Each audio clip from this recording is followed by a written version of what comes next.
Hello friends, hope you doing well. तो हमने अपनी कैंडल स्टिक्स को कवर कर लिया है अपनी पिछली सीरीज़ के अंदर, और ऑलमोस्ट मेरा ख्याल है 7-8 वीडियोस हमारी हो चुकी हैं। और हम आगे बढ़ते हैं ट्रेडिंग इंडिकेटर्स की तरफ, और ट्रेडिंग इंडिकेटर्स को हम लर्न करते हैं। सबसे पहला इंडिकेटर हमारी लिस्ट के अंदर है आरएसआई इंडिकेटर। आरएसआई इंडिकेटर को किस तरह से यूज़ किया जाता है, इसकी इंटरप्रिटेशन क्या होती है, और इसको यूज़ करते हुए हम इंट्रा डे ट्रेडिंग किस तरह कर सकते हैं। और इसके अंदर मैं कुछ आपको प्रोफेशनल टिप्स भी दूंगा कि प्रोफेशनल ट्रेडर्स जो हैं वो आरएसआई इंडिकेटर को किस तरह से यूज़ करते हैं। तो आपने मैं उम्मीद करता हूं कि आपने ऑलरेडी ट्रेडिंग व्यू पे अपना अकाउंट बना लिया होगा, और कॉइन ईजी पे भी आपने अपना अकाउंट बना लिया होगा। तो इसी तरह आपने tradingview.com पे जाना है, जिस तरह मैंने आपको लास्ट वीडियो के अंदर बताया था। tradingview.com के अंदर जाके आपने अपना अकाउंट आप साइन अप कर ले। साइन अप करने के बाद आप जब अपने अकाउंट के अंदर लॉगिन होंगे तो ये आपको होम पेज पे लेके जाएगा। वहाँ से आपने आना है चार्ट्स के ऊपर। तो चार्ट्स के ऊपर आने के बाद आप, जैसा कि फॉर एग्जांपल कुछ दोस्त ऐसे हैं कि जो बाइनांस को ही समझते हैं, बाइनांस को अंडरस्टैंड करते हैं। बाइनांस एक्सचेंज है क्रिप्टो करेंसी की। इस तरह से डिफरेंट एक्सचेंजेस हैं, बिटरेक्स एक्सचेंज है, कूकॉइन एक्सचेंज है, और डिफरेंट एक्सचेंजेस हैं जो कि जिनको जिनके ऊपर हम जो है वो क्रिप्टो करेंसी ट्रेडिंग करते हैं। तो फॉर एग्जांपल अगर आपने ये देखना है कि मैं किस कॉइन को लेके जो है उसके ऊपर अपनी प्रैक्टिस करूं, या किस कॉइन को मैंने कौन सा कॉइन चूज़ करना है, क्योंकि आपने क्रिप्टो करेंसी पे ही फोकस करना है। आपने फॉरेक्स वगैरह पे फोकस अभी नहीं करना फिलहाल, क्योंकि आप ये कोर्स जो है स्पेशली क्रिप्टो करेंसी से रिलेटेड है। तो क्रिप्टो करेंसी में अगर आपको कोई पेयर चाहिए या किसी कॉइन के ऊपर आप एनालिसिस करना चाहते हैं तो आप जाएं बाइनांस एक्सचेंज के ऊपर। binance.com पे जाएं आप। तो यहाँ पे आप आके, जैसा कि आप किसी भी बाइनांस के कॉइन का जो है वो एनालिसिस करना चाहते हैं, तो यहाँ पे कोई भी आप कॉइन ले लें। लेट से कि आपके पास ये सोलाना है, रोज़ है, ठीक है। यहाँ पे आने के बाद आप टॉप पे मार्केट्स के अंदर जाएं।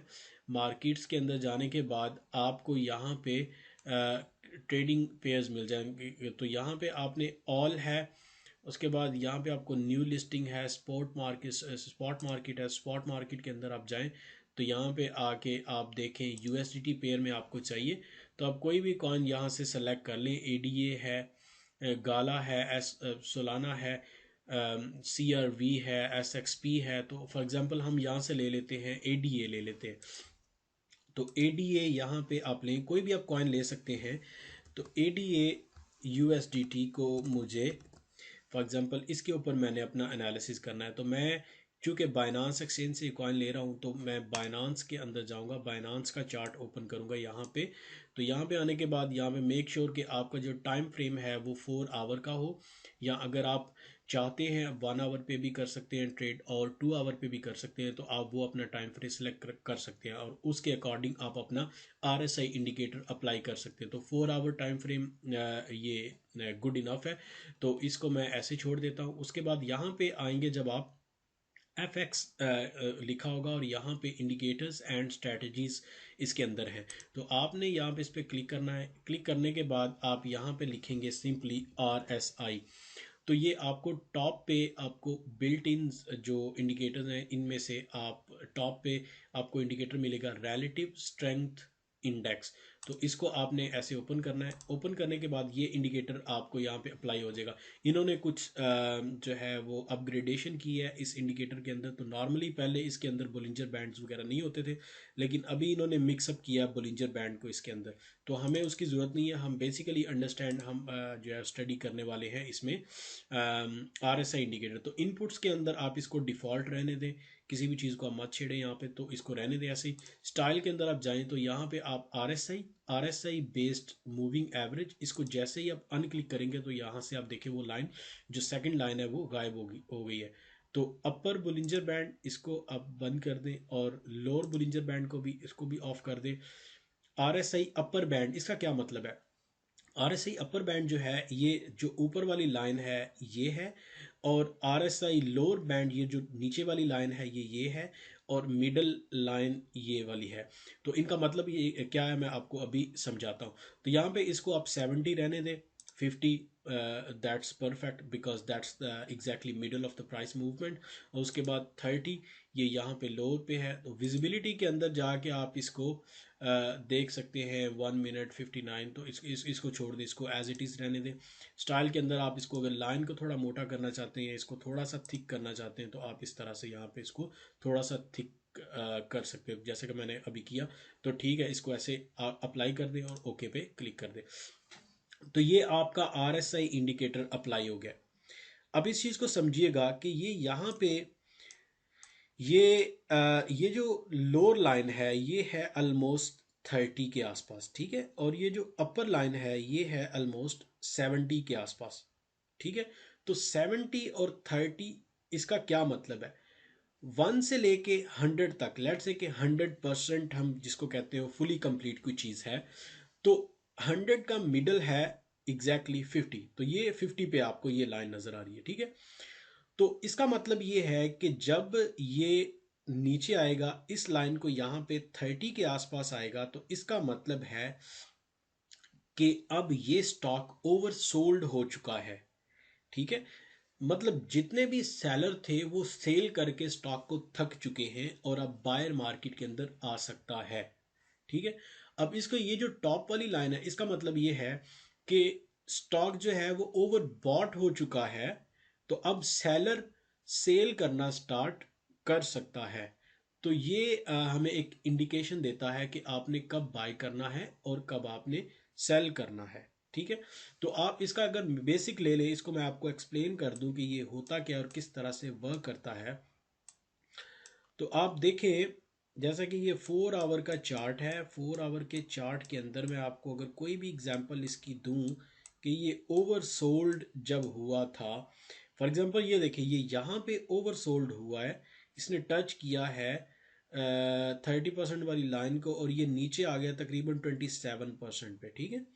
तो ये ओवर सोल्ड हो गया है। तो आपने अगर यहाँ पे एंट्री ली है तो आपको इसने एक अच्छा खासा प्रॉफिट दिया है, यहाँ से लेके यहाँ तक 170% का प्रॉफिट है, ठीक है। छोड़ दें, अगर आप उसको नहीं, आप खाली RSI इंडिकेटर को यूज़ कर रहे हैं, तो आपने अगर यहाँ पे एंट्री ली है, फॉर एग्जांपल ये देखें ना, ये आपको सीध अगर नज़र आ रही है, ये लाइन को फोकस करें, ये जो लाइन है इसके नीचे एग्जैक्टली ये RSI की लाइन है, ठीक है। RSI की लाइन जो है इसको एग्जैक्टली वही चार्ट की लाइन उसको फॉलो कर रही है। तो अगर आपने फॉर एग्जांपल यहाँ पे एंट्री ली है और आप ये समझते हैं कि यहाँ पे जाके ओवर सोल्ड हो गया, तो चार्ट तो यहाँ पे जाके यहाँ पे गया, ठीक है। तो ये मोर देन 30% का प्रॉफिट यहाँ पे आपको मिला है, ठीक है। उसके बाद आप वेट करें, ठीक है, आपने एक अपॉर्चुनिटी लूज़ की, एक बड़ी अपॉर्चुनिटी। लेकिन फिलहाल चूंकि हम RSI को देख रहे हैं, दूसरे इंडिकेटर्स को हम अभी नहीं देख रहे। दूसरे इंडिकेटर्स जब उनकी बारी आएगी तो हम उनको भी स्टडी करेंगे और हम देखेंगे कि RSI इंडिकेटर के साथ साथ दूसरे इंडिकेटर्स को किस तरह से यूज़ किया जाता है और उनको देख के हम किस तरह से अपने ट्रेडिंग डिसीजन लेते हैं। तो अभी मैं खाली आपका फोकस करवा रहा हूँ RSI इंडिकेटर के ऊपर। तो RSI इंडिकेटर को लेके आपने देखा कि किस तरह से आप बाइंग एंड सेलिंग करते हैं। तो फॉर एग्जांपल अगर हम कोई भी एग्जांपल यहाँ पे ओवर सोल्ड की ले लें, सॉरी ओवर बॉट की ले लें, तो ये देखें, ये यहाँ पे इसने ये लाइन को, ओवर बॉट वाली लाइन को क्रॉस कर दिया और ये ऊपर की तरफ आ गया था, ठीक है। तो यहाँ पे अगर आप सेल कर देते, फॉर एग्जांपल आपने देखा कि इंडिकेशन दे रहा है RSI, तो मैं इसको सेल कर दूँ, तो आप एक अच्छे खासे लॉस से बच सकते थे, अराउंड मोर देन 50% लॉस से आप यहाँ पे बच सकते थे। तो ये RSI ने आपको एक इंडिकेशन दी और आपने इसको यूज़ करते हुए आप लॉस से बच गए। तो आपको ये इंडिकेशन देता है कि जब भी ये लो लाइन इस लाइन से नीचे आता है या इसको क्रॉस करने की कोशिश करता है, यहाँ पे आपने बाय करना है। और जब भी ये इस लाइन को क्रॉस करने की ऊपर की तरफ कोशिश करता है, तो यहाँ पे आपने सेल करना है। और इसके पीछे कॉन्सेप्ट क्या है? इसका मतलब ये है कि सेलर सेल कर करके इधर तक थक गया है और अब बायर मार्केट के अंदर आ सकता है और बाइंग स्टार्ट हो सकती है। जब भी किसी स्टॉक की बाइंग होती है तो प्राइस ऊपर जाती है, जब भी किसी स्टॉक की सेलिंग होती है बहुत ज़्यादा तो प्राइस नीचे आती है। तो जब सेलर थक गया, इसका मतलब है अब there are no more sellers in the market, so the buyers should come and start buying the stock at this level, ठीक है। तो यहाँ पे आपने एंट्री ले लेनी है, तो आप उसी तरह आप इसको राइड करेंगे इस ट्रेंड को, और आप यहाँ पे आके जैसे कि आप अगर ये ओवरसोल्ड होता है आप सेल कर दें और एग्जिट कर दें और अपना प्रॉफिट ले लें। अब बाज़ औक़ात क्या होता है कि ये इंडिकेटर्स आपको मैनिपुलेट करते हैं। बाज़ औक़ात जो इंडिकेटर बता रहा होता है असल में वो होता नहीं, उसके अपोजिट हो जाता है। उसकी रीज़न क्या होती है, या तो मार्केट के अंदर कोई बैड न्यूज़ होती है, या फिर ये होता है कि डाउन ट्रेंड चल रहा होता है और हम एक्सपेक्ट कर रहे होते हैं कि वहाँ से ये ट्रेंड का रिवर्सल है, और वो असल में ट्रेंड का रिवर्सल होता नहीं है।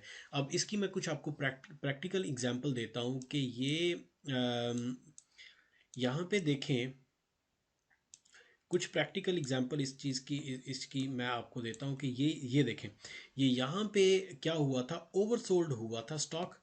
यहाँ पे ये देखें ना, ये गया था तकरीबन 30 से नीचे गया था, यहाँ पे ओवरसोल्ड हो गया था। ठीक है, ओवरसोल्ड होने के बाद लेट्स से कि हमने यहाँ पे एंट्री ली और हम वेट करते रहे कि प्राइस कब ओवर बॉट हो, और जब ओवर बॉट हो तो हम वहाँ से एग्जिट ले लें। लेकिन ओवर बॉट नहीं हुआ, तो क्या हुआ कि यहाँ पे हमने एंट्री ली और प्राइस कुछ अरसे के बाद, एक एक डेढ़ दिन के बाद या 12 आवर के बाद, 14-15 आवर के बाद, 16 आवर के बाद ये प्राइस जो है वो अगेन ये ओवर सोल्ड में नीचे चली गई। ठीक है, रादर देन के प्राइस ऊपर जाए, तो हमें उसका फ़ायदा नहीं हुआ। तो इस तरह क्या होता है, फ्रस्ट्रेशन भी होती है, फिर बंदा जो है वो रॉन्ग डिसीजन लेता है ट्रेडिंग के अंदर। तो इसके लिए आपने क्या करना है, इसकी एक सीक्रेट जो है वो मैं टिप आपको देता हूँ कि इसके लिए आपने क्या करना है, आपने ढूंढनी है इसके अंदर डाइवर्जेंसेस। अब डाइवर्जेंस क्या होती है, डाइवर्जेंस ये होती है कि आपने ये देखना है कि कहाँ पे क्लोज क्लोज दो दफ़ा ओवर सोल्ड या दो दफ़ा ओवर बॉट हुआ है। तो जब आपको डाइवर्जेंस मिल जाएगी, डाइवर्जेंस ढूंढ के आप उस पर ट्रेडिंग करेंगे, तो आप कभी भी आरएसआई इंडिकेटर को यूज़ करते हुए लॉस नहीं करेंगे। वो ये हो जाएगा कि आपको अश्योरिटी हो जाएगी और आप श्योर हो के आप ज़्यादा मोहतात हो के, ज़्यादा कॉन्फिडेंट हो के आप ट्रेड ले सकेंगे, और इसको आप जो है वो यूज़ कर सकें आरएसआई इंडिकेटर को अपनी ट्रेडिंग के अंदर। तो डाइवर्जेंस क्या होती है, और इनकी कुछ एग्जांपल्स हम यहाँ पे ढूंढने की कोशिश करते हैं कि ये किस तरह से वर्क करती हैं। तो यहाँ पे डाइवर्जेंस ढूंढते हैं कि लेट्स से कि ये मुझे डाइवर्जेंस नज़र आ गई है। यहाँ पे मैं अभी आपको बताता हूँ डाइवर्जेंस होती क्या है और ये क्या इसका मतलब है। ठीक है, और ये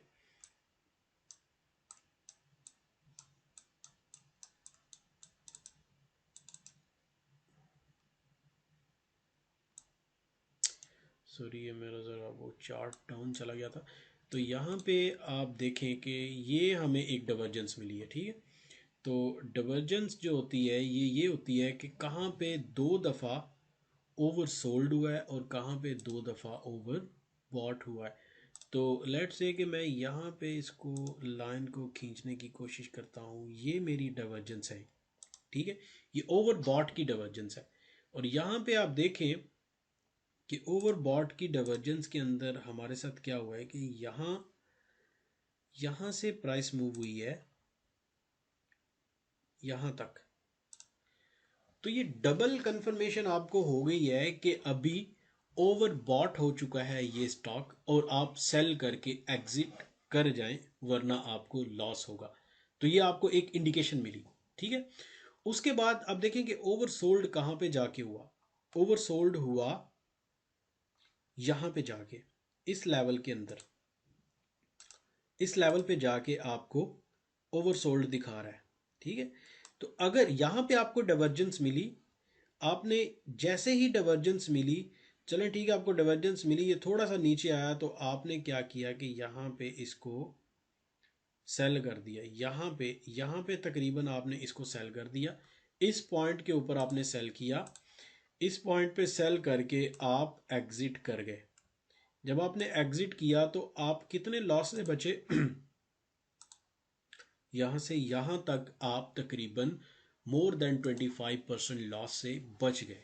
ठीक है, तो जब आप डाइवर्जेंस को यूज़ करेंगे, आरएसआई इंडिकेटर को इस तरह से यूज़ करेंगे, तो आप उस वे में यूज़ कर रहे हैं जिस तरह प्रोफेशनल ट्रेडर्स जो है वो इनको यूज़ करते हैं। ठीक है, तो अब देखिए यहाँ पे हमें मल्टीपल डाइवर्जेंसेस मिली हैं, लेकिन यहाँ पे चूंकि ट्रेंड अपवर्ड जा रहा था, तो यहाँ पे लेट्स से कि ये डाइवर्जेंस हमें मिली। इसकी एग्जांपल लेते हैं, ये डाइवर्जेंस थी, एक ये वाली डाइवर्जेंस थी। ठीक है, तो आप ऑलरेडी क्योंकि आपने कहीं पे यहीं यहाँ पे बाय किया होगा, या लेट्स से कि यहाँ पे बाय किया होगा, आप ऑलरेडी प्रॉफिट में है। ठीक है, तो आपने क्या किया कि यहाँ पे इसको सेल कर दिया। तो जब आपने सेल किया, हाँ, आपको as compare to the previous market या प्रीवियस प्राइस, जिस प्राइस पे आपने बाय किया होगा, आपको लॉस तो नहीं हुआ, लेकिन फिर भी प्राइस आई है नीचे अराउंड 16%। ठीक है, 16-17%। तो आप इस जो प्राइस जो गिरी है, इससे आप बच सकते थे। वो एक अलग सीन है कि आपने स्टॉक को होल्ड किया हुआ है, आप इसको लंबे अरसे तक लेके चलना चाहते हैं, या आपने इसको 2 दिन बाद सेल करना है या 3 दिन बाद सेल करना है। वो एक अपनी एक बंदे का टारगेट होता है कि within 1 week I would like to take around 80% profit. ठीक है, या मुझे लगता है आपने अपना कोई स्ट्रॉन्ग टेक्निकल एनालिसिस पीछे किया हुआ है डिफरेंट इंडिकेटर्स को यूज़ करते हुए। ये तो हम जो है वो सिर्फ RSI इंडिकेटर की बात करें, लेकिन अदर इंडिकेटर्स भी होते हैं जो कि हम नेक्स्ट वीडियोस में लर्न करेंगे। और वो इंडिकेटर्स को, उन इंडिकेटर्स को यूज़ करते हो आपने ऑलरेडी अपना टेक्निकल एनालिसिस किया हुआ और आपका टारगेट थोड़ा हाई है, तो आप उसको राइड करते जाएं, मतलब जो ट्रेंड है उसको राइड करते जाएं, और जहां पे जाके आपने सेल करना है सेल करके आप एग्जिट कर सकते हैं।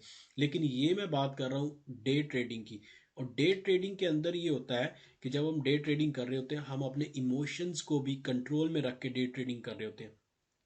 ऐसा नहीं है, बाज़ औक़ात ये होता है कि price up and up and up जा रही है। जैसे फॉर एग्जांपल ये प्राइस यहाँ से लेट्स से कि आपने बाय किया अराउंड 35 सेंट के ऊपर, तो प्राइस गई है यहाँ से ऊपर जा रही थी प्राइस। ठीक है,